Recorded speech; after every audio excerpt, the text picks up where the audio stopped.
জলদি ওখানে কাটবেন না, বাসের গাড়িতে অত অব্দি জলদি, তারপর আস্তে আস্তে প্রণাম করে এগিয়ে চলুন।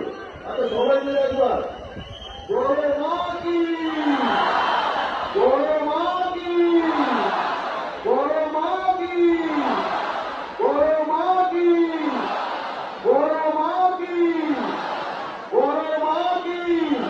এগিয়ে চলুন, এগিয়ে চলুন, এগিয়ে চলুন। বাসের গাড়িকে লাভ চলতে দাও, বাসের গাড়িকে লাভ, বাসের গাড়িকে লাভ ভর্তি থেকে অত অব্দি আসবেন। তারপর মায়ের কাছে মনস্কামনা প্রার্থনা করে এগিয়ে চলুন। মায়ের দিকে তাকিয়ে মনস্কামনা প্রার্থনা করে